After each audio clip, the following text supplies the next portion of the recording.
Welcome back. This is episode 15 of my Kingdom Hearts 1.5 Final Mix Proud Mode walkthrough. We are landing in Neverland today. Once you get inside Neverland, you're going to meet a really rude Peter Pan. Get him on your team, then head out into the main cabin. When you're in the main cabin, go ahead and take out all the enemies real quick. The pirates in this world are a pretty big jump up in difficulty from any other enemy we've really faced so far, and they can kill you pretty easily. When you're done killing all the enemies in here, or you just want to move ahead, go ahead and take the door on the right when you go up the ladder. Once you're in the room on the right, you're going to drop down into the hole right below you. Now, a little note here. Anytime you go into a new room in Neverland before you beat the shadow boss, your Sora shadow will appear, and if he kicks you, he disappears. But if you can kill him before he kicks you, he has a chance of dropping a Mega Potion or an Elixir. So if you want to grind him for health items, especially elixirs, before you beat Shadow Sora, that is totally okay. Right there you see I got a Mega Potion. I ended up getting an Elixir from him at 1.2. And I didn't even try to grind him that much, so it was very nice. This is also a good level for grinding XP. A little bit. The reason it's a good level is there's so many enemies, but the enemies only give you like 20 to 30 AP, and they're just enemies in different worlds like Halloween Town that give you almost as much. When you're done down below, you're gonna jump up on a ledge and then jump into a higher area, and then take the first door on your left, and then we're gonna use the green Trinity on the ground to get to the first boss in Neverland. The first boss is actually Shadow Sora. So once you fight Shadow Sora, he disappears from the map, and you're not going to be able to fight him again. So if you want to grind those Mega Potions or Elixirs, right now it's your time to do it, but we're going to go ahead and head into the boss fight real quick. This boss is not incredibly difficult, but he has a couple tricky moves that other bosses don't. Like a shadow, he melds into the ground. If he melds into the ground and you can see him, just target him and wait for him to come out of the ground. If he melts into the ground and he disappears, it means he's going to appear out of the ground doing a strike. Just make sure you're dodge rolling around the room to avoid that strike. Besides that, just try to get your combos off on him. If you do a finishing move of a combo, he will evaporate and he'll come back into a strike. So you need to do your finishing move of your combo and then dodge roll away. He'll also split himself into 3 different versions. When those 3 versions come out, if you hit one and it's not the real him, it'll disappear immediately. If you hit him and it's the real one, it's not going to destroy all of these shadows like you would expect. The other shadows are still going to be around and can still do damage to you. So it's up to you whether you're just going to keep pounding away at Shadow Sora or you're going to fight the shadows.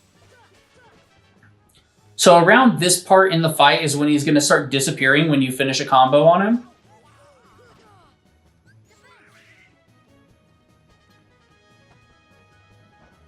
He gets way more aggressive as the fight goes on. And he just split himself into 3 again. So just take out the 2 or just, try to find the real one and beat away at him. He can be a bit annoying. As you can see, I'm not really getting a lot of hits off here. I'm missing a ton. I'm being very...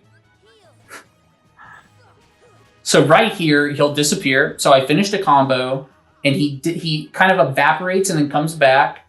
And if he goes underground like he just did there and disappears, that's the strike I was talking about. But besides that, and he evaporated again, you got to dodge roll away. Besides that, he's kind of can just be a bit of a pain, bring a lot of healing items, and make sure you keep arrow on yourself the entire time. And this fight should be pretty simple.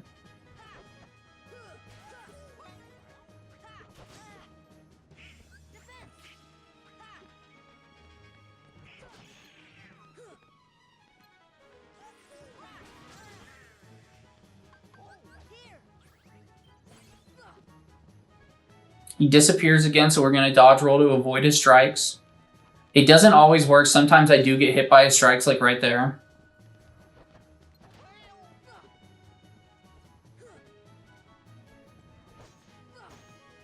If you want to bring more elixirs, blizzards could take these clones out pretty good. And you can see right here, I'm getting pretty close. I've got his last health bar, and I haven't really hit him in a while, so I'm getting a bit more aggressive than I should be. But I'm still making sure I dodge roll out of the way when he does that retaliatory strike, which is a huge damage dealer. And dodge roll away again. And Donald just takes it right to the face.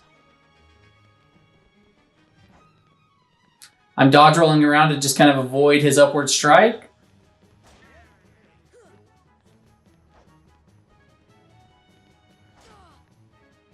You can time it out a bit better than I'm doing. So we're right down to the last bit of his health. And I've got the real one, so I'm just going to ignore the little ones.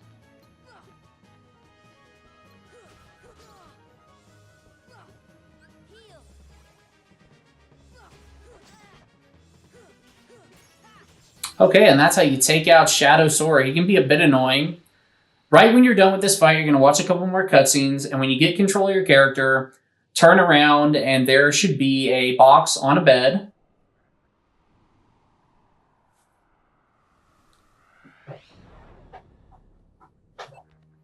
The box on the bed will have some Dalmatians in it. The next thing we're going to do is we're going to go find Wendy, so you can use this little door in the floor to open a door to Wendy. If you go outside, if you try to go outside, the door should be locked right now until you find Wendy. But that is one door in Captain Hook's room that you could take outside to get to the final fight. There are 2 doors to get to the final fight. We're going to take the other one. So we're just going to drop down, watch a couple more cutscenes, use the chest, and get a protector, a chain.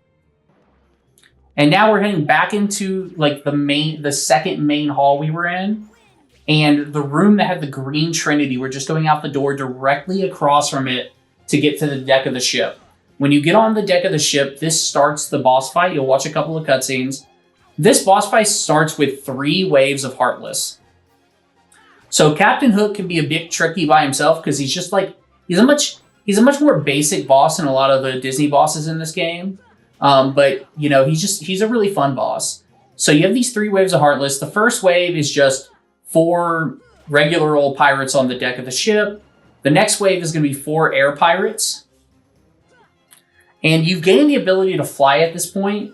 And flying gives you a lot more mobility than staying on the ground. Staying on the ground can definitely feel like you have more control of your character. Flight can be a little bit, you know, you'll go past your target sometimes if you don't stop early. But you're just going to knock out these 4 air soldiers. And the third wave is going to be a battleship and 2 air soldiers. The battleship is your first priority to take out. The battleships are super annoying, and they are just the worst. So the battleship basically has 4 parts of the ship you can damage. It has 2 cannons on the side, it has a sail, and it also has like a main body. If you attack the cannons on the side, you'll break the cannon so that it can't shoot bullets at you. If you attack the sail, he will just start being on fire and I assume take damage over time, but I can't guarantee that. Once you're done with the battleship, you're going to start the Captain Hook fight. You might want to take out the battleship that appears, but the reality is Captain Hook just keeps bringing battleships back. So I start this fight mostly on the ground, and I'm just getting in there and doing some basic combos. Being in flight during this fight is actually a pretty good idea. I like being on the ground a lot, and eventually I will take to the sky. But I like being on the ground just because, you know, Captain Hook's on the ground. He's really not that gimmicky. It's just a sword fight with a dude, and he throws some bombs out occasionally. He also has a berserk mode that can be a bit annoying, but it's actually a really cool thing because his berserk mode makes him tired when it's over, so it gives you a chance to do combos. So his main attack is going to be this thrusting attack that he just did. He's also going to do kind of a forward parry. When he does the forward parry, he's going to do that kind of crazy whirlwind move that you're seeing right now. Right now he's in berserk mode. If you can trigger 3 of his crazy parries when he's in berserk mode, he will get tired and you'll be able to get a full combo off on him. If you're a little bit far away from him, he'll throw presents out, which is just a bomb.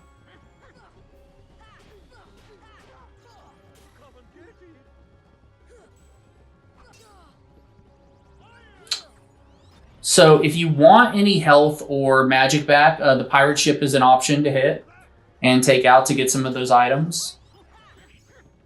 It'll only drop health orbs, but the act of attacking it, will get you magic back. And right there, it only dropped money orbs. So bring a lot of healing items to this fight. You'll see that I have 2 Mega Potions and 2 Elixirs. You're basically going into the last bit of boss fights in this game. You've got Captain Hook, a couple fights with Malevolent, a couple fights with Riku, and then your final fights with Ansem. And between Riku and Ansem, you've got a couple of behemoths. You've got Churbal, I think that's his name. Just like a couple smaller bosses. You also have the Hades Cup that's going to open up after this.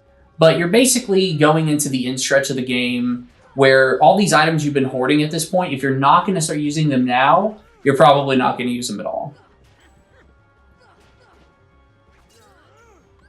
And the reason I like to have some elixirs is an elixir is just a full reset on the fight. So you get down low right here where I'm super low. You can just pop a mega elixir and the fight resets for you. So right there, all I popped was an ether because I didn't feel like I needed an elixir.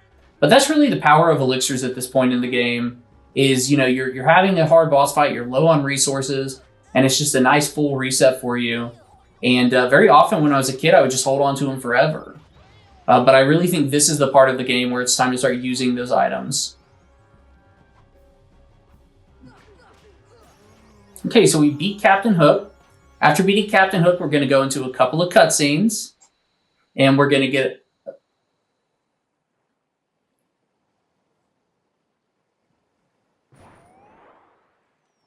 I left this cutscene and I love this cutscene.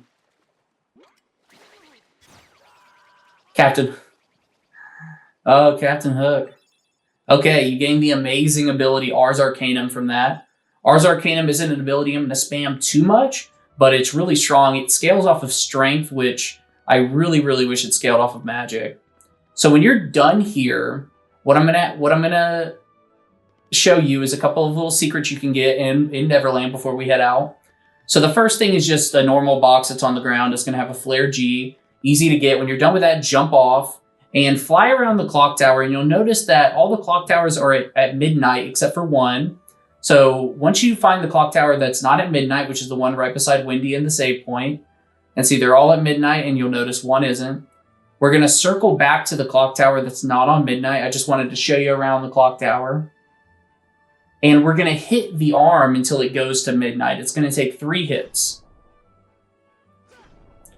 Once you're done with these 3 hits, you're going to go through another series of cutscenes, and you're going to get another series of rewards. You're going to get the Navi G, which is huge.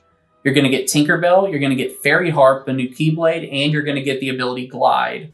Make sure you equip the Glide ability.